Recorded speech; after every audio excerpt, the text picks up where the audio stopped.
What's up, world? It's your girl, Ina Barnes, aka Busy E, and this is my co-host, who is also my son. My name is Jonah Barnes Moore, aka Busy J. And we are coming to you with another installation of It's Just Business. If you've been following along with us, you know that we are going down CNBC's top 50 list of disruptors for 2019.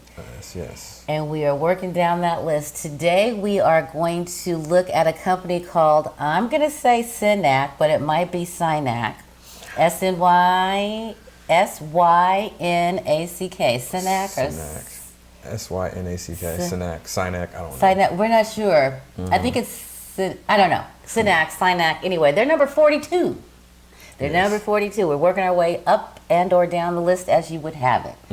So we looked at this one, and as you know, as we look at these companies that have been defined as the top 50 disruptors for 2019 by CNBC, we are holding them up against our own standard, our counter-innovation theory that we have created.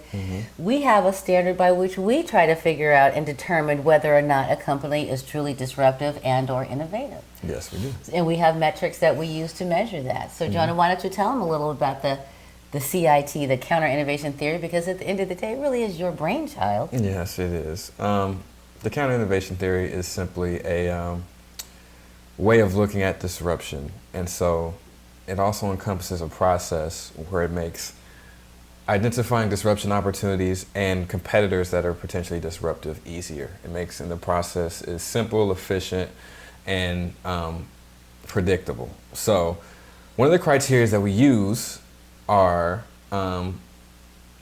do companies do one of three things? Because these three things that I'm going to name have been found in the most disruptive companies of our generation. So does the company challenge the status quo? Does the company develop the disruptive technology? Or does the company develop or address high priority unrecognized pain points, right? Not pain points that are just a high priority, but are also unrecognized. So latent pain points that became realized. If a company does one of these three things, we can pretty much call them a disruptor. Disruptor. And it's best to do more than one or all three if at all possible. Yeah. So we're going to literally evaluate Synack. And if you've been watching, we've been doing this for a couple weeks now, probably like 4. Oh, wow. Yeah, we're moving up. We're like making 7 progress. weeks. Yeah, we're making good progress. I know. Time flies when you're having fun, when you love what you do. Yeah, so we'll dive right into Synack. So Synack, their tagline is the ethical edge of hacking. So what is Synack? Really, they are a crowdsourced cybersecurity platform or service, right? So what does that mean? That means that they pretty much hire hackers or have a network of vetted hackers that are responsible. They like to call them white hat hackers, because when you hear hackers, you think like, oh my God, these people are out for malintent. No, these are the white hat ones. They just have experience hacking, and they want to help people prevent themselves. Are they trying to Olivia Pope us? They're trying to Olivia Pope us. With the white hat? With the white hats. Is that yes, what they're trying to do? I think so. Yeah, that explains a lot. A lot. The white hat. So they're a crowdsourced cybersecurity platform. So they have a network of hackers that they use to test your network and how vulnerable it is and how you can actually improve upon it, right? On top of that, they actually have a software similar to like, your larger ones like your Nortons, your Webroots, your Symantec's, but these are for more private data, larger networks, the ones that actually have, huge implications on economies and businesses. So it's like, imagine like, Facebook level, like all or the NASA data. level. Yeah. And so what's interesting about the founders is that one used to work at NSA and then one used to work for the Department of Defense, but both on the cyber terrorism and cybersecurity front. Yeah. So after they left that, they started their company in 2013. The founders' names are Jay Kaplan and Mark Kerr, headquartered in Redwood City, and they're currently valued. West Side? West Side, yes. A lot of these companies are on the West Side. And I will say, if I hear South Side, North Side, East Side, I will say that too, but West Side, how we roll. So the valuation of this company is about $152 million. It's okay. We gotta jazz this one up a little, because we're both like, And so, they do cybersecurity, they crowdsource it, and they actually, when I dug a little deeper, they leverage AI in their platform to do reconnaissance on your network, right? And so that's cool, right? You have artificial intelligence looking out. So imagine like, if your home had reconnaissance, cameras everywhere looking to make sure nobody's intruding and sending you red alerts and stuff like that. They do that digitally with AI on their platform. Very cool, very useful, and I'm sure these guys are very, very knowledgeable about what they're talking about because they have been on the front lines defending our country from cyber security and cyber attacks, and I'm sure they have a network of people that have been doing the same thing. And so you have that real expertise and that value there with their company, right? Well, I will say this. I do like the fact that they do work, they're proud to work with veterans. Yes. Like you were saying, people have been on the ground doing it. And that is a check plus for me. I really like that about the company. So, I like that they work with veterans. And so and because of their expertise, right, they particularly work with government agencies and companies, and they basically do penetration testing. So that's having those hackers go in and try to figure out how your system is vulnerable and what you can do to prevent that. And so they have a thing called the Red Team, the SRT, I think it's the Synack Red Team.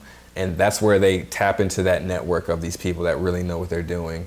And they send them against your network, figure out what your vulnerabilities are, and then they tell you, okay, you need to do this, X, Y, and Z to prevent this. So that's all great. Great. High need for it. We know cybersecurity is real. We know keeping your data and everything safe is real, especially for large companies that you're giving your data to. It's very important that they are secure on that front. So now the real question becomes, are they a disruptor, right? And so we'll literally go through the three things we talked about, the three characteristics, right? Challenging the status quo, developing disruptive tech, or addressing unrecognized high priority pain points. Let's start with the third one. Addressing the high priority unrecognized pain points? No. Oh. That's the third one. That's the third one I said. You want me Right, yeah, no. Oh, I'm answering the question. I'm answering the question. Did they do that? Did they do? No. I'm answering the question number 3. Oh, okay. I thought you said let's start with the third one. So that's a no. Yeah. Yeah, for me that's a no. Yeah, me too. We all know that we need security, data security, cyber, they're not doing anything that's unrecognized with cybersecurity. That we didn't realize that this value was added because of your product, or we didn't realize this was a problem because of your product. We all know we need cybersecurity. So therefore, they didn't find another use case for cybersecurity that nobody was thinking of. Right. Right. We'll go counterclockwise. Develop You're disruptive reverse tech. engineer the clock. Yes, reverse engineering the clock. But develop disruptive tech. So on their website, they do say that with their proprietary technology, they are able to provide their service. But when you're talking about software, and we're talking about developing disruptive tech, we're talking about specifically new things that provide new capabilities. With their software and their proprietary service, I'm pretty sure it's just a combination of AI, applications, cloud computing, all that stuff. So they didn't come up with cloud computing. They didn't come up with AI. They didn't come up with, IoT or all that stuff. They simply just put it all together. They didn't create the tools, right? They just used the tools to create a product or service. So on that front, it's a no, even though I'm sure maybe their processes are proprietary, but we didn't have access to that. We couldn't find the research. So they might be, but my instincts are telling me no. They didn't develop disruptive tech. Yeah, no. That's a no. And then the last thing is challenge the status quo. Is their product or service challenging the status quo? Is it going to force competitors to do different things? Does it reduce barriers of entry into this market, or does it change the barriers of entry into the market? I don't think so. Does it change even the standards of what cybersecurity is? I don't think so. No. So for me, on all those three, it's a no. So therefore, they are not a disruptive company by our standards with the counter innovation theory. But are they a good company? Yes. Absolutely. Do they have the skills and expertise that would make people feel comfortable with making a purchase? Yes. Absolutely. I love the fact that they have a network of hackers that you can, and they have artificial intelligence. They're leveraging new technology to provide a platform or service. And I think that's kind of the theme with CNBC, when I'm noticing how some are by our standards and some aren't. But for the most part, all of these companies that we have named are leveraging the new technologies to provide a service. So I think that's kind of where they're going with theirs, just as a trend, but maybe not. I don't know. That's just outside looking in. Yeah. But Synack is definitely a good company. They're doing amazing things. If you're, especially since they've been in business 6 years and being valued at $152 million is not bad at all. And if you give me 1 second, I will tell you their estimated annual revenue, which is about $5.8 million a year. And they only have 95 employees, so that's really good. Estimated employees says 95 according to Aller.com. So that's really good when you talk about, you know, revenue per employee. They're doing pretty big things over there. So that is awesome. Yeah, they're a very good company. They're definitely serve, you know, there's a need for cybersecurity. There's a need for cybersecurity, and you don't want to oversell how great of a company is, because I think you're feeling a little...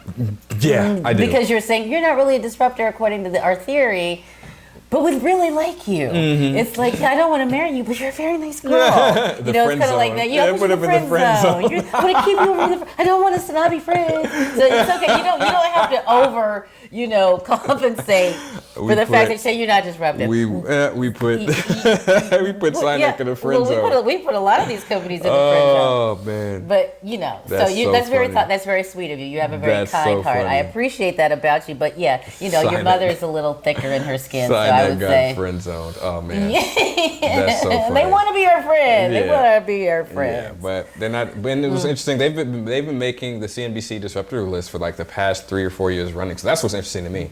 So I'm like, okay, you know, but when it comes to our, you know, new theory, it's not. Sorry, Synack. I tried.